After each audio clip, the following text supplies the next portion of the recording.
परमात्मा की लाठी दिखती नहीं और आवाज भी नहीं करती, लेकिन पड़ती है तो बहुत दर्द देती है।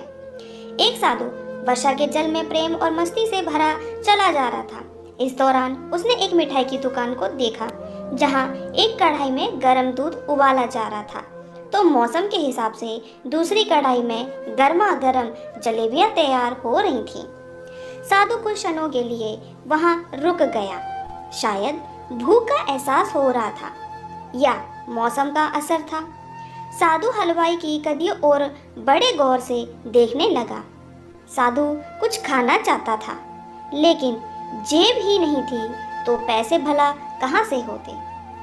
साधु कुछ पल से हाथ सेकने के बाद चला ही जाना चाहता था कि नेक दिल हलवाई से रहा न गया और एक प्याला गरम दूध और कुछ जलेबियां साधु को दे दी। साधु ने गरम जलेबियां गरम दूध के साथ खाईं और फिर हाथों को ऊपर की ओर उठाकर हलवाई के लिए प्रार्थना की और आगे चल दिया। साधु बाबा का पेट भर चुका था। दुनिया के दुखों से बेपरवाह वो फिर एक नए जोश से बारिश के गंदे पानी के छींटे उड़ाता चला जा रहा था।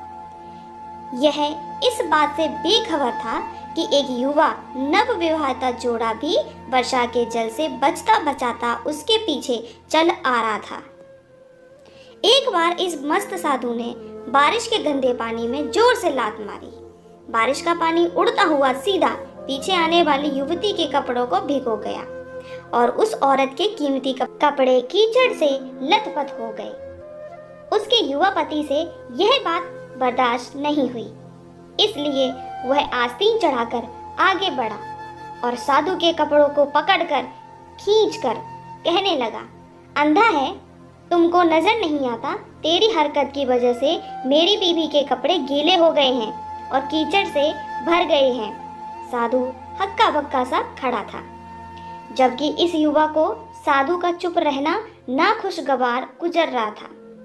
महिला ने आगे बढ़कर युवा के हाथों से साधु को छुड़ाना भी चाहा, लेकिन युवा की आंखों से निकलती नफरत की चिंगारी देख वह भी पीछे खिसकने पर मजबूर हो गई।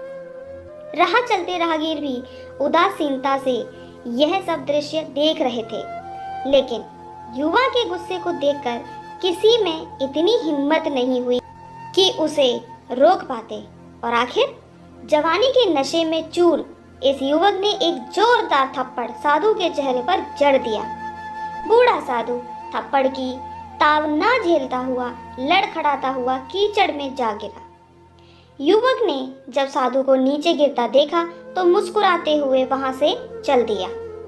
बूढ़े साधु ने आकाश की ओर देखा और उसके मुंह से निकला, वाह मेरे भगवान, कभी गरम दूध जलेबियां और कभी गरम थप्पड़, लेकिन तू अगर चाहे मुझे भी वही पसंद है। यह कहता हुआ वह एक बार फिर अपने रास्ते पर चल दिया।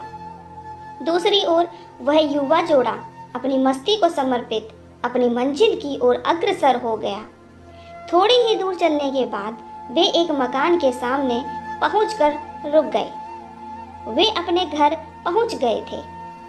युवा अपनी जेब से चाबी निकालकर अपनी पत्नी से हंसी मजाक करते हुए ऊपर घर की सीढ़ियां तय कर रहा था। बारिश के कारण सीढ़ियों पर फिसलन हो गई थी। अचानक युवा का पैर फिसल गया और वह सीढ़ियों से नीचे गिरने लगा।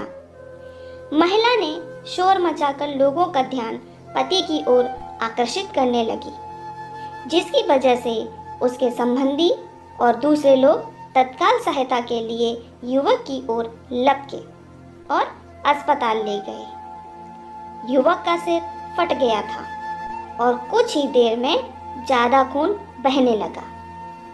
लोगों ने दूर से आते साधु बाबा को देखा तो आपस में कानाफूसी होने लगी कि निश्चित रूप से इस साधु बाबा ने थप्पड़ खाकर युवा को श्राप दिया है, तभी उसे चोट लगी। दूसरे युवकों ने यह बात सुनकर साधु बाबा को घेर लिया। एक युवक कहने लगा कि आप कैसे भगवान के भक्त हैं जो केवल एक थप्पड़ के कारण युवा को श्राप दे बैठे। भगवान के भक्त के में रोष व गुस्सा हरगिज नहीं होता। आप तो जरा सी असुविधा पर भी धैर्य न कर सके। साधु बाबा कहने लगा, भगवान की कसम, मैंने इस युवा को श्राप नहीं दिया। अगर आपने श्राप नहीं दिया तो ऐसा नौजवान युवा सीढ़ियों से कैसे गिरा कि उसे इतनी गंभीर चोट आई। तब साधु बाबा ने दर्शकों से एक अनोखा सवाल किया कि आप में से कोई इस सब घटना का चश्मदीद गवाह मौजूद है। एक युवक ने आगे बढ़कर कहा, हाँ, मैं इस घटना का चश्मदीद गवाह हूँ। साधु ने अगला सवाल किया, मेरे कदमों से जो कीचड़ उछला था, क्या उसने युवा के कपड़ों को दागी किया था? युवा बोला, नहीं, लेकिन महिला के कपड़े जरूर खराब हुए थे। मलंग ने पूछा, फिर युवक ने मुझे क्यों मारा? युवक कहने लगा, क्योंकि वह युवा इस महिला का प्रेमी था और यह बर्दाश्त नहीं कर सका कि कोई उसके प्रेमी के कपड़ों को गंदा करे, इसलिए उस युवक ने आपको मारा। युवक की बात सुनकर साधु बाबा ने एक जोरदार ठहाका बुलंद किया और यह कहता हुआ वहां से विदा हो गया। तो भगवान की कसम, मैंने श्राप कभी किसी को नहीं दिया, लेकिन कोई है जो मुझसे प्रेम रखता है। अगर उसका यार सहन नहीं कर सका तो मेरे यार प्रभु को कैसे बर्दाश्त होगा कि कोई मुझे मारे। मेरा यार इतना शक्तिशाली है कि दुनिया का बड़े से बड़ा राजा भी उसकी लाठी से डरता है।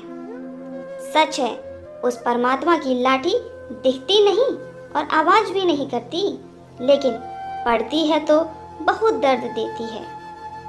अपने धन, यौवन और पद का अहंकार दूसरे को चोट पहुंचाने का कारण बनता है, किंतु जब समय का चक्र हमारी तरफ घूमता है तो हमारा कष्टों का दौर शुरू हो जाता है। हमारे कर्म ही हमें उसकी लाठी से बचाते हैं। बस कर्म अच्छे होने चाहिए। किसी को भी चोट पहुंचाना, खुद चोट खाने की तैयारी करना है। हमें अपने गलत कामों से डरना चाहिए, क्योंकि ईश्वर की लाठी में आवाज नहीं होती है। मुझे उम्मीद है दोस्तों कि आज की कहानी आपको अच्छी लगी होगी। अगर आप मेरे चैनल पर नए हैं तो मेरे चैनल को लाइक, सब्सक्राइब और शेयर करना ना भूलें। धन्यवाद।